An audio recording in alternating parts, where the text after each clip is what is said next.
हे guys, good morning everyone. So next topic पे आज हम लोग चल रहे हैं। आई होप आप वीडियोस देख रहे हो। तैयारी बहुत ही अच्छी चल रही है। आज आई थिंक मैथ्स का एग्जाम है ना।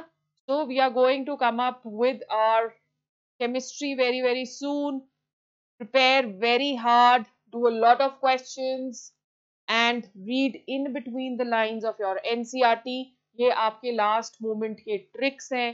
टर्म वन बहुत आपके लिए इंपॉर्टेंट है, क्योंकि अगर थर्ड वेव आ गई, वैसे तो या क्रॉसिंग आवर फिंगर्स की ऐसा कुछ भी ना हो, बट अगर थर्ड वेव आ गई बच्चों, तो सेकेंड टर्म का कोई भरोसा नहीं। ये टर्म वन आपने ऐसे देना है कि जैसे दोबारा आपका कोई बोर्ड का एग्जाम ही नहीं होना। ओके, तो इसके लिए एनसीईआरटी को इन बिटवीन लाइंस पढ़ो। आपके most of the multiple choice question, रिजर्जन, रीजन, सब के सब जो है वो आने वाले हैं एनसीईआरटी से। हाँ, और एक और न्यूज मैं आपको देना चाहती हूँ कि 13th को I am going to take a mock question paper with you. उसको मैं आपके लिए, अब ये आपने कमेंट बॉक्स में डालना है कि लाइव स्ट्रीमिंग चाहिए या आपको रिकॉर्डेड चाहिए।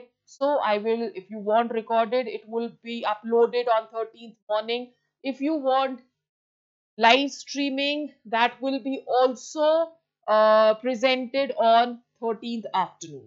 तो जैसे भी आपको कन्वीनियंट है, लास्ट मोमेंट रिविजन आप करना चाहते हो, हम लोग क्वेश्चंस करेंगे यहाँ पे डिस्कस बहुत सारे बिफोर योर 14th का exam. So we will take a long session. Let's go on to multiple choice questions of alcohols and phenols. So we finished with solids. We finished with solutions. We've done P block 25 questions सबके कर लिए. Alkyl और aryl halides हो चुका. Solid state in one shot already done. Solutions already done, right?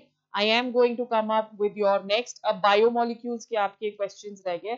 That also we will try to finish it. But एक event जो आने वाला है आपके लिए, that is going to be on the 13th, guys. Lock it in your calendar, right? I will put it on the community what time the class will be uploaded. वो आपका एक mock test होगा according to the pattern which has been given for your term one. आपको पता चल जाएगा कि किस तरह के questions आने हैं. उससे पहले please अपना पूरा syllabus खत्म कर लेना, ताकि you are able to understand that mock test well. Definitely 13th we are going to have a mock, right? So let's go forward. MCQs of alcohols and phenols. This is what we have, guys. अब यहाँ पे first question पे मैं चल रही हूँ. क्या हम तैयार हैं? यस, हम तैयार हैं. Reaction of phenol with chloroform in presence of dilute sodium hydroxide finally introduces which one of the following functional group? अब ये तो जो हमारी रिएक्शन है, पेन ले ले जरा सा पेन, जरा सा और इंक कलर भी जरा सा कर लेते हैं change. So what are we saying? Reaction of phenol with chloroform. ये आपको पता चल गया कि ये कौन सी रिएक्शन है. Very good. This reaction is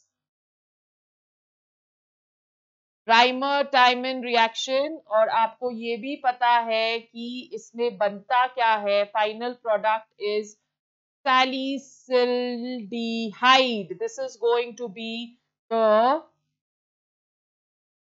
final product. तो एल्डिहाइड माने कौन सा फंक्शनल ग्रुप? CHO. बहुत ही सिंपल क्वेश्चन था. क्वेश्चन का answer is going to be C. Let us go on to question number 2. Which of the following reactions can be used for preparation of alkyl halides? Okay, alkyl halides first वाली हो सकती है CH3 CH2OH HCl anhydrous Lucas reagent हम इसमें use कर रहे हैं. इसको हम कर सकते हैं CH3 CH2OH HCl. इसके लिए हमें बेसिकली एनहाइड्रस ZnCl2 चाहिए रहेगा. अदरवाइज ये रिएक्शन फिजिबिलिटी इसकी काफी कम है. नेक्स्ट आपके पास आ गया टर्शरी विद HCl. ये वाली रिएक्शन हो सकती है बिकॉज टर्शरी अल्कोहल सबसे ज्यादा रिएक्टिव है, और सेकेंडरी अल्कोहल्स के साथ भी ये रिएक्शन होती है, बट यहाँ पे भी हमारे पास ZnCl2 कैटलिस्ट चाहिए. सो 1 and 2 डिग्री जो है वो रिएक्ट करेंगे in presence of anhydrous ZnCl2. 3 degree को नहीं चाहिए. तो मेरे ख्याल से इसका जो आंसर है दैट शुड बी फर्स्ट तो है ही है, उसके बाद थर्ड भी है ही है, right? So the correct option, क्योंकि यहाँ पे फर्स्ट और थर्ड नहीं है, fourth is also given to you. इधर ZnCl2 की जरूरत है, या तो there is a typing error over here. Correct option over here is going to be D. Okay, आपको पता है कि ऑर्डर ऑफ रिएक्टिविटी क्या रहती है, 3 degree is greater than 2 degree is greater than 1 degree. This is the order of reactivity. Okay, so यहाँ पे हमें ZnCl2 की जरूरत नहीं है, इन दोनों में हमें ZnCl2 की जरूरत रहती है. यहाँ पे टर्बिडिटी इमीडिएटली अपेयर हो सकती है. इस क्वेश्चन को रीफ्रेम भी किया जा सकता है. Question number 3. Among the following sets of reactants, which one produces anisole? जल्दी हो गया थोड़ा.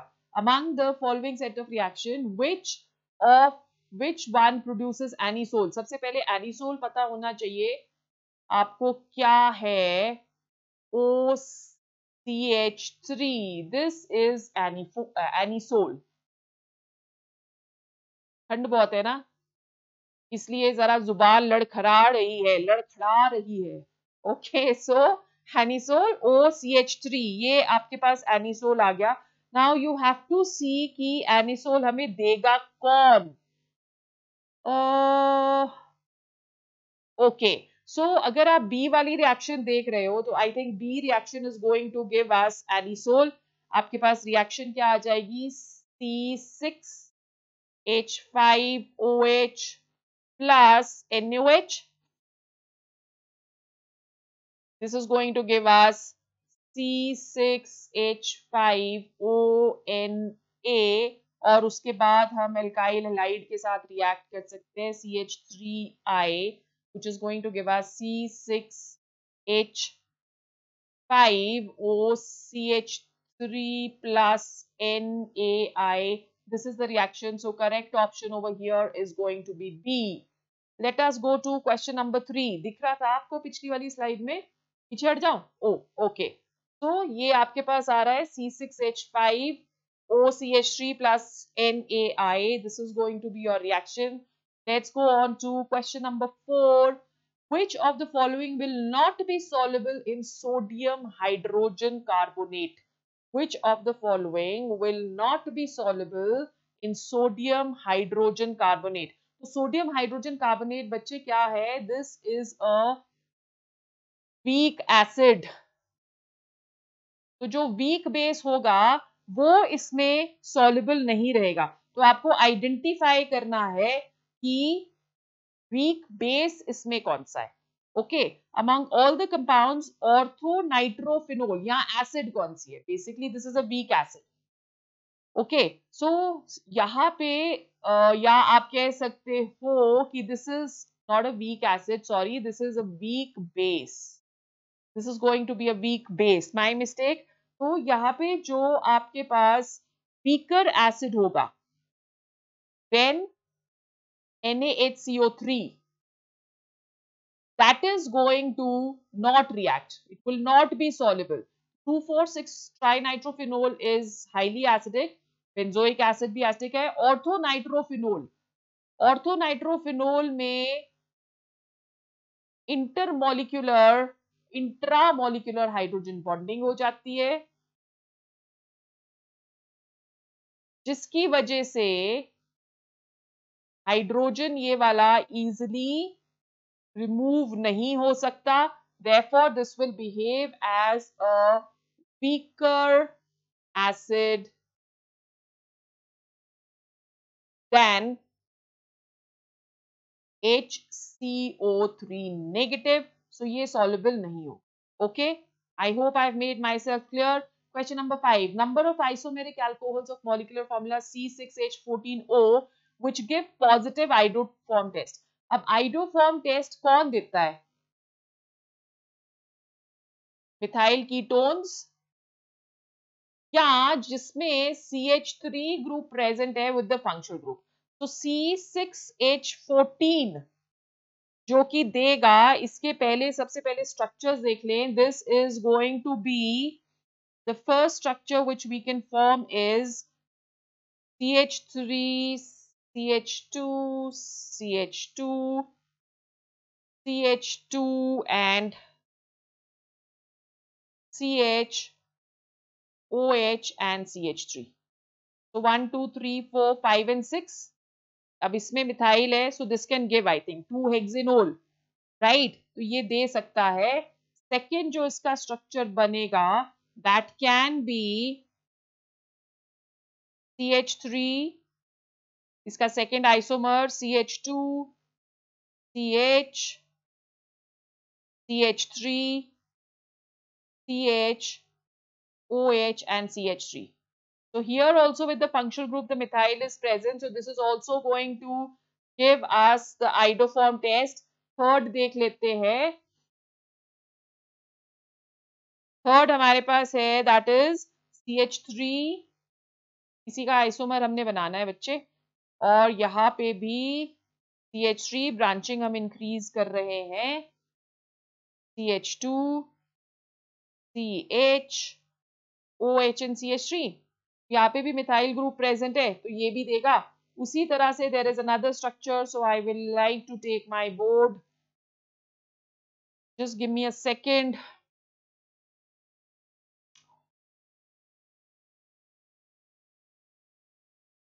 ओके, अभी बोर्ड नहीं आ रहा है तो मैं एक को रब करना पड़ेगा मुझे यहाँ से.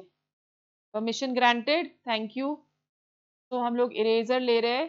फोर्थ स्ट्रक्चर हमको बनाना है. तो आपको जो लास्ट वाला पार्ट है ना बेटा उसको चेंज नहीं करना है.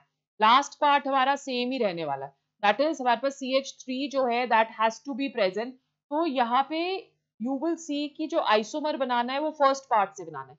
तो let's look at the fourth isomer जो कि आइडोफॉर्म टेस्ट देगा. टर्शरी यहाँ पे हम ले लेते हैं CH3C, CH3, CH3, CH, OH and CH3. तो आप देख सकते हो कि ये भी हमें आइडोफॉर्म टेस्ट देगा क्योंकि मिथाइल प्रेजेंट है with the alcohol. So there are four structures or four isomers which are going to give us positive iodoform test. In the following sequence of reactions, CH3Br, KCN, H3O positive and lithium aluminium hydride. So let's see क्या हमारे पास बनता है. CH3Br, KCN, substitution, nucleophilic substitution reaction, CH3CN, hydrolysis. इसका अगर करते हैं तो हमारे पास आ जाता है पार्शियल हाइड्रोलिसिस CH3CONH2 अमाइड. और उसके बाद अगर हम लिथियम एल्यूमिनियम हाइड्राइड के साथ करेंगे, ये रिड्यूसिंग एजेंट है, तो आपके पास आ जाएगा अमीन. ऐसा कुछ है हमारे पास CH3CH2NH2. बट मुझे ऐसा कुछ दिख नहीं रहा. तो इसका मतलब अगर अमीन नहीं है तो यहाँ पे हमारे पास पार्शियल नहीं कंप्लीट हाइड्रोलिसिस हो रही है. Because methyl alcohol, glycol, nitrophenol and methyl alcohol, यहाँ पे इसका मतलब हमारे पास क्या हो रही है, कंप्लीट हाइड्रोलिसिस. तो अगर हमारे पास कंप्लीट हाइड्रोलिसिस हो रही है तो क्या बनेगा, we are going to get an acid over here. तो because it is not mentioned, आपको दोनों पॉसिबिलिटीज एक्सप्लोर कर लेनी चाहिए. तो यहाँ हमारे पास बन जाएगा COOH और लिथियम एल्यूमिनियम हाइड्राइड के साथ this is a reducing agent CH2 and OH. This is what you're going to get, ethyl alcohol. So D over here is the correct option. ठीक है, दोनों पॉसिबिलिटीज आपने एक्सप्लोर कर लेनी. अगर आपको पार्शियल हाइड्रोलिसिस या कंप्लीट हाइड्रोलिसिस नहीं दे रखा है तब. Then given our cyclohexanol हमारे पास क्या आ गया, this is cyclohexanol, acetic acid, 2,4,6 trinitrophenol, 2,4,6 trinitrophenol. This is also known as picric acid and phenol. Decreasing acidic character आपने इस पे लगाना है. तो जो हाइड्रोजन सबसे इजीली रिमूव करता है या डोनेट करता है, that is going to be the strongest acid over here. ठीक है, तो अगर आप देख रहे हो तो सबसे strong acid of course phenol से ज्यादा होंगे. तो this is going to be first, सबसे ज्यादा strongest acid is going to be this. So I'm just writing down, this is first, this is second, then first, and then it is going to be last. So this is fourth, this is third, and this is fourth. So CH3COOH is second compound. देखें किस किस में options, B में options हैं, फिर third, फिर first, and then fourth. B is going to be the correct option. Let's go on to question number 8. Among the following 4 compounds, phenol, methyl phenol, metanitrophenol, paranitrophenol, the acidity order is going to be what? So let's see. Phenol resonantly stabilized, ना ज़्यादा acidic ये होता नहीं है. Methyl phenol, electron donating group, that is going to decrease the acidic character further. Metanitrophenol acidic है. पैरानाइट्रोफिनोल सबसे ज्यादा acidic. तो अगेन लेट्स नंबर इट. ऐसे जब क्वेश्चंस आते हैं ना बच्चे, तो पहले आपने इसको अपने आप से नंबर कर लेना, because if you are going to look at the options you can get confused. तो यहाँ पे सबसे पहले is going to be this, then this, then this and then it is going to be this. देखें ऐसा कुछ option है तो हमारे पास सबसे पहले फोर्थ वाला, फोर्थ, फिर उसके बाद थर्ड, फिर उसके बाद फर्स्ट, और फिर उसके बाद it is going to be second. Oh, fourth सबसे ज्यादा, फिर उसके बाद आपके पास क्या आ रहा है, थर्ड उससे कम, मेटानाइट्रोफिनोल, करेक्ट, और फिर उसके बाद फर्स्ट एंड फिर उसके बाद methyl phenol. A is the correct option. Okay, let's go on to question number 9. Following compounds are given: CH3 CH2OH, CH3 COCH3, CH3 CH CH3OH and CH3OH. Which of the above compounds on being warmed with iodine solution in NaOH will give iodoform test? अब ये याद रखना है, methyl अगर functional group के साथ present है, ethyl alcohol तो देता है, बिकॉज अगेन यहाँ पे भी मिथाइल देखो प्रेजेंट है, तो ये तो देगा, ये वाला कीटोन भी देगा, और अगर आप इसको देखो तो ये भी देगा. मिथाइल अल्कोहल नहीं देता. तो फर्स्ट, सेकेंड एंड थर्ड तीनों देंगे. C is going to be the correct option. Question number 10. Consider the following reaction: ethanol, PBr3, alcoholic OH, Y, number 1 H2SO4 and number 2 H2O, and heat. Okay, let's do it. You have C2H5OH with PBr3 nucleophilic substitution reaction, C2H5Br, alcoholic KOH,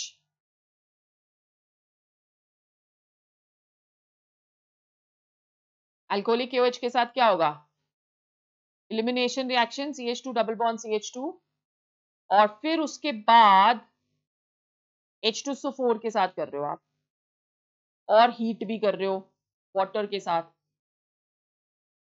तो वापस क्या बना देगा ये. ओ, इसमें temperature नहीं उन्होंने डाला है. I think it should give us a. यहाँ पे अगर टेम्परेचर, क्योंकि हीट कर रहे हैं हम, तो 433 केल्विन पे अगर ये रिएक्शन हम करते हैं तो हमारे पास क्या आ जाएगा, ether. So the product Z, that is going to be what? Ether. ठीक है. अगर 413 पे करते हैं H2SO4 के साथ तो डिहाइड्रेशन रिएक्शन. और मैकेनिज्म याद है, protonation and deprotonation mechanism for both the cases. ठीक है. Is it done guys? Okay, let's go on to the next question then. Heating पे बोला है ना उन्होंने, C2H5. Yes, this is the correct option. Let's go on to CH2. This is glycol on heating with periodic acid. ये basically आपके syllabus में शायद नहीं है, dihydric alcohols. Anyhow, I will still give you the answer to this. Memory से इस question को आपने हटा देना है. Correct option over here is going to be C. Let's go on to question number 12. Consider the following: phenol with zinc dust reduction. Z ही देना है ना इसमें, चलो देख लेते हैं. So this is OH with zinc. This is going to give us benzene. फिर उसके बाद alkylation reaction. This is going to give us toluene. Filling the blanks के लिए आपको ऑर्गेनिक केमिस्ट्री की काफी नॉलेज होनी जरूरी है, बिकॉज आपके जो 11th के भी हैं वो भी यहाँ पे देखो दिए हुए हैं. और फिर उसके बाद alkaline KMnO4, oxidation,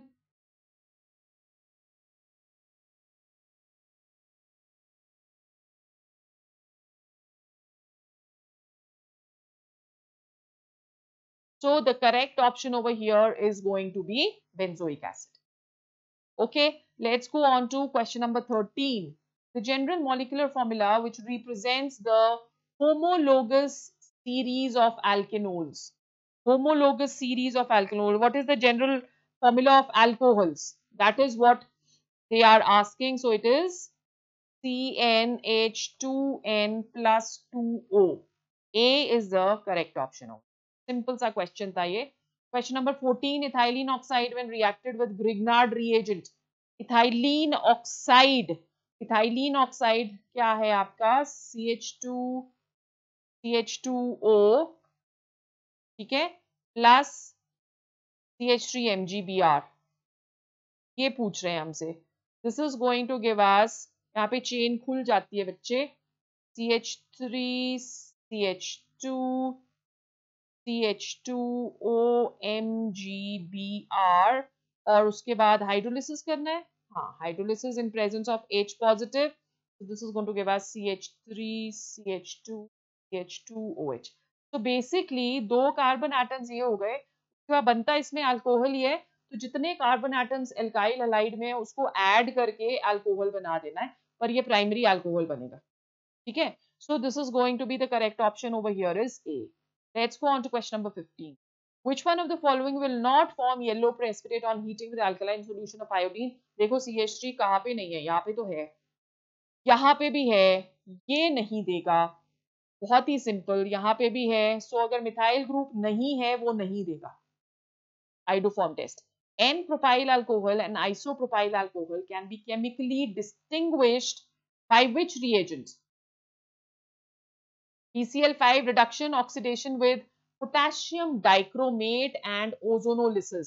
N-propyl alcohol and isopropyl alcohol. Generally हम लोग इसको ल्यूकस reagent से डिस्टिंग्विश कर सकते हैं, बट एन प्रोपाइल अल्कोहल और ऑक्सीडेशन से भी करते हैं, ऑक्सीडेशन विद पोटेशियम डाइक्रोमेट. तो जब हम लोग एन प्रोपाइल अल्कोहल लेते हैं पोटेशियम डाइक्रोमेट के साथ, वो एल्डिहाइड देता है और जो फर्दर ऑक्सीडेशन पे हमको एसिड देता है, राइट? और दोनों एल्डिहाइड और उसके पास सेम कार्बन एटम होंगे. Whereas isopropyl alcohol on oxidation will give us a ketone. Primary oxidation पे देगा एल्डिहाइड और सेकेंडरी ऑक्सीडेशन पे देगा कीटोन. क्योंकि अगर आप एन प्रोपाइल अल्कोहल ले रहे हो CH3, CH2, CH2OH, this is 1 degree on oxidation gives aldehyde, 2 degree CH3COH, H and CH3. This is 2 degree is going to give us a key. और tertiary जो होता है वो जनरली ऑक्सीडेशन रिएक्शन नहीं undergo करता, राइट? प्राइमरी एल्डिहाइड देगा और secondary जो है that is going to give us a key. Question number 17. When phenol is treated with CHCl3 and NaOH, the product formed is what? Salicylaldehyde. Reimer Tiemann reaction. देखो उसी question को दूसरी तरह से रीफ्रेम कराए तो आपको दोनों के आंसर्स मालूम होने चाहिए. Question number 18. Which of the following is correct? On reduction, any aldehyde gives secondary alcohol. Reaction of vegetable oil with H2SO4 gives glycerine. Alcoholic iodine with NaOH gives iodoform. Sucrose on reaction with NaCl gives invert sugar. Correct पूछा है उन्होंने. Which of the following is correct?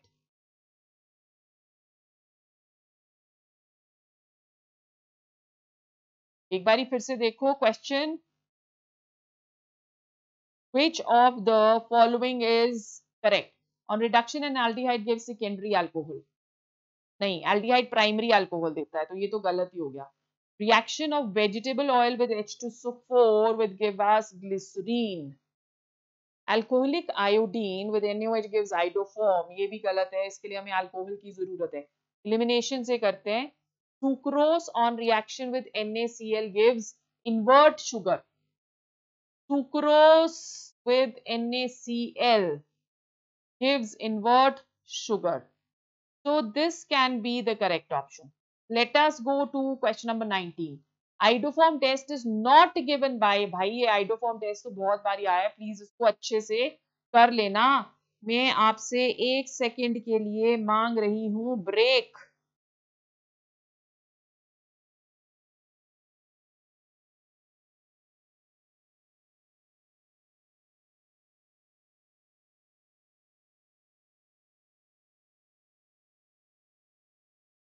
Thanks, guys. So iodoform test is not given by ethanol. Ethanol, ethanol तो देता है CH3CHO, तो CH3 है इसमें, ये भी देता है 2 पेंटेनोन, CH3C डबल बॉन्ड O ये भी देगा, तो 3 पेंटेनोन नहीं देगा। CH3CH2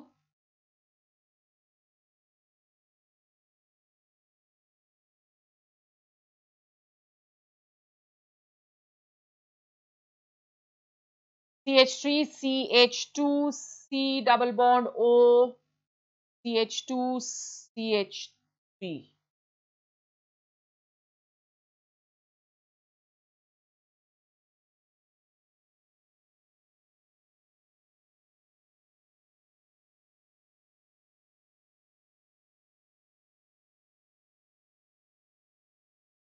Okay, guys, let's go on to the next question 20. Which of the following compounds is resistant to nucleophilic attack by hydroxyl ions? Resistant माने कि न्यूक्लियोफाइल अटैक जो है वो उस पर नहीं हो सकता by hydroxyl ion. Diethyl ether, acetonitrile, acetamide, methyl acetate. तो किसमें अगर हम लोग इसमें देखें तो डाइथाइल ईथर जो है वो एक सैचुरेटेड कंपाउंड है, so it is resistant to nucleophilic attack by OH, क्योंकि इसमें कोई भी डबल बॉन्ड नहीं है। CH3 CH2 O CH2 CH, ठीक है। न्यूक्लियोफिलिक अटैक हाइड्रोक्सिल आयंस से जो होता है वो वेल यू कैन से जिसके पास CH3C डबल बॉन्ड O ग्रुप होते हैं वो नहीं रेजिस्टेंट होते, they undergo this kind of reaction. So correct option over here is going to be A. When 3,3-dimethyl 2-butanol is heated with H2SO4, the major product obtained is what? चलो देखें 3,3-dimethyl 1, 2, 3, 4. So you have 3,3-dimethyl butane 2-ol CH3 CH and CH3. What is going to be the major product? Concentrated H2SO4 के साथ जब reaction होगी यहाँ पे तो double bond आना चाहिए ना, यहाँ डबल बॉन्ड यहाँ आ सकता है, यहाँ डबल बॉन्ड यहाँ आ सकता है, राइट। बट ये ज्यादा सब्स्टिट्यूटेड एल्कीन बनेगी, तो इसका मतलब हमारे पास जो प्रोडक्ट आना चाहिए that should be CH3, rearrangement यहाँ पे होगा to give us a more substituted product.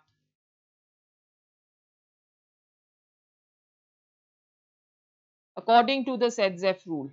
Oh, sorry, यहाँ पे डबल बॉन्ड नहीं है, सिंगल बॉन्ड है CH3.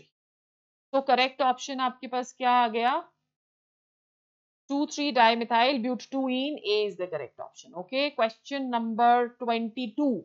The compound which does not react with sodium, CH3COOH, does not react with sodium, CH3CHOH, secondary है ये तो करेगा, CONA दे देता है ये,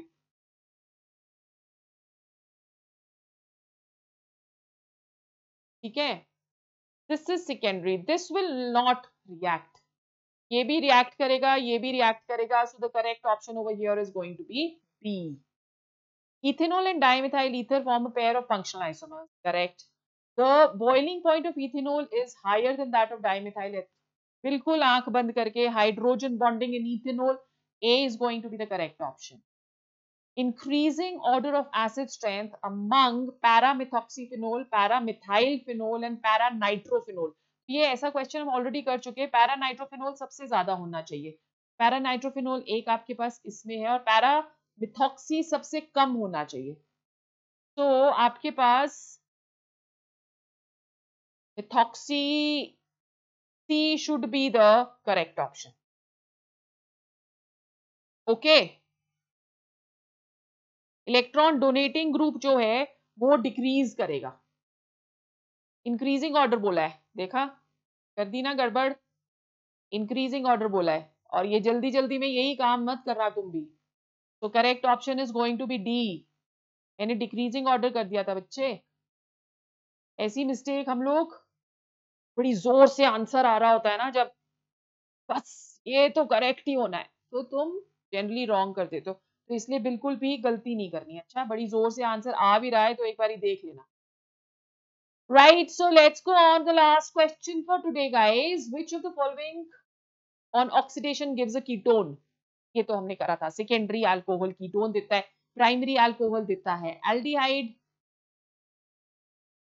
सेकेंडरी अल्कोहल देता है कीटोन, टर्शरी अल्कोहल तो ऑक्सीडेशन नहीं अंडरगो करता, एलिमिनेशन रिएक्शन देता है, तो ये हमें देगा alkene. Correct option over here is going to be. So guys, this is 25 questions which we have.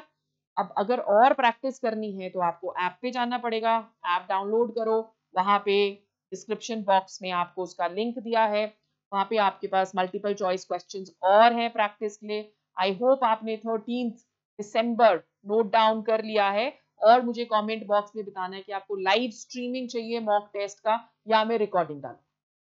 बस इतना सा काम प्लीज मेरा कर देना। I will see you again with biomolecules soon. Till that time, bye bye. And keep studying hard.